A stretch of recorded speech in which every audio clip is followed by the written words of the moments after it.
বাংলাদেশের প্রতিটি নাগরিককে সুরক্ষা দেওয়ার দায়িত্ব বাংলাদেশ সরকারের।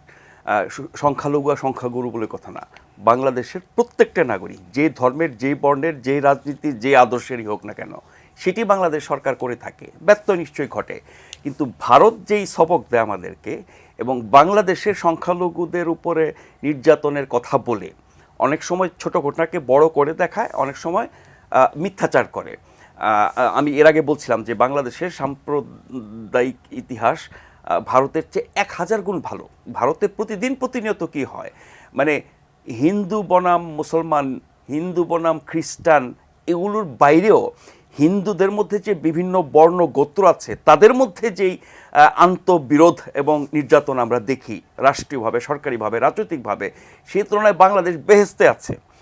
বাংলাদেশের কাছ থেকে ওদের শেখার আছে। এখন বাংলাদেশের কোনো নাগরিক, সেটি যে ধর্মেরই হোক, সংখ্যালঘু বা সংখ্যাগুরু, তাদের উপরে যদি নির্যাতন নিপীড়ন হয় সেটা বাংলাদেশের মানুষ বলবে, বাংলাদেশের রাজনীতিবিদরা বলবে, বাংলাদেশের সরকার সেই ব্যাপারে ব্যবস্থা নেবে। ভারতের তো মাথা ব্যথা কেন? এখন বাংলাদেশের সংখ্যালঘু নির্যাতিত যদি হয়ও, তাতে করে ভারত যেভাবে প্রতিক্রিয়া জানায় মনে হয় যে ওই লোকগুলো তাদের। এখন বাংলাদেশের সংখ্যালঘু জনগণকে যদি ভারত তাদের লোক মনে করে তাহলে তারা নিয়ে যাক। আবার আমাদের দেশে সংখ্যালঘুরা যদি নির্যাতিত হয়, তার জন্য তাদের এই উদ্বেগের ক্ষেত্রে ভণ্ডামি যেটা, তারা নিজেরাই যখন আবার তাদের সংখ্যালঘুদের নির্যাতন করে, সেটা ব্যাপারে তারা কিছু বলে না। মাঠের অলরাউন্ডার আমি, আর ঘরের অলরাউন্ডার টাইলক্স।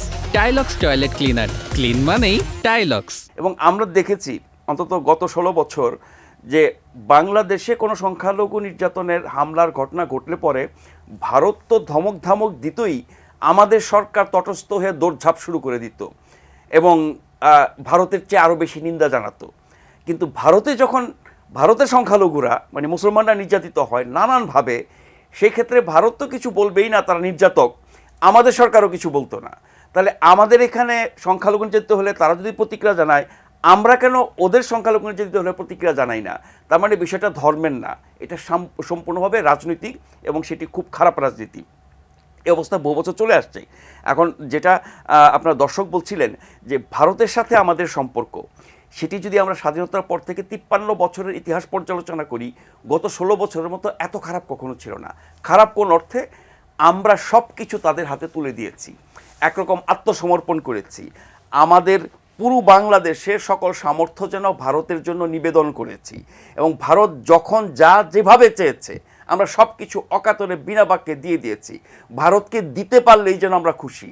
মানে আপনার দেবদেবীকে পূজা করে যেমন পূজারীরা খুশি হয়, আমরা সেরকম খুশি হয়েছি।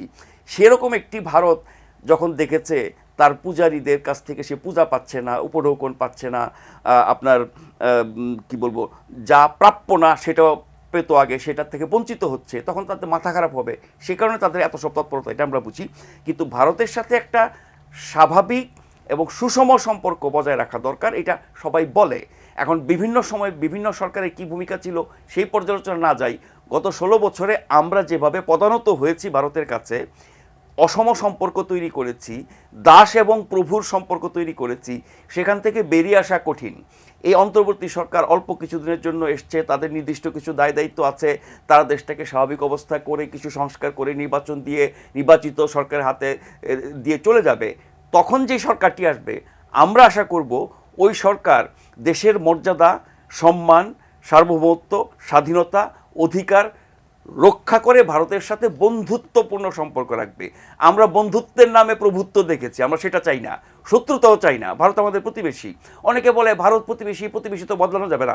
গত 16 বছরের বিভিন্ন সময়ে বাংলাদেশ ভারত আলোচনায় আমার ব্যক্তিগত অভিজ্ঞতা, যখনই বলা হয়েছে ভারতের অন্যায়ের কথা, সাথে সাথে আমার সহ আলোচক যিনি থাকতেন তারা বলতো, আরে ভারত তো আমাদের 3 দিক থেকে, ভারত তো আমাদের প্রতিবেশী, ভারত তো বদলানো যায় না। ভারত বা প্রতিবেশী বদলানো যায় না, প্রতিবেশী স্বভাব বদলানো যায়। সেই স্বভাব বদলানোর জন্য নিজেকে শক্ত হতে হয়। আমাদের যে শক্তি, জাতীয় ঐক্যের কথাও কিন্তু ওই দর্শক বলছিলেন, নিশ্চয়ই জনুল ভাই বলবেন, যে কোনো সময় জাতীয় ঐক্যের বিকল্প নাই। ভারতের আগ্রাসন রোধ করা বলেন, এখনকার সংকট দূর করা বলেন, গণতন্ত্রে ফিরে যাওয়া বলেন, ন্যায় বিচার সুশাসন কায়েম করা বলেন, সংস্কারের মাধ্যমে যে বাংলাদেশ গড়তে চাই সেটা লক্ষ্য পূরণ করা বলেন, সব ক্ষেত্রে জাতীয় ঐক্য দরকার। এই জাতীয় ঐক্য যতদিন না হবে ততদিন আমাদের শত্রুরা আমাদেরকে ঘায়েল করবে, আমরা নিজেরা ঘায়েল হব, দেশের মধ্যে সংকট থাকবে, হানাহানি থাকবে, আর বাইরের শক্তিরা সেই সুযোগ দিতে থাকবে।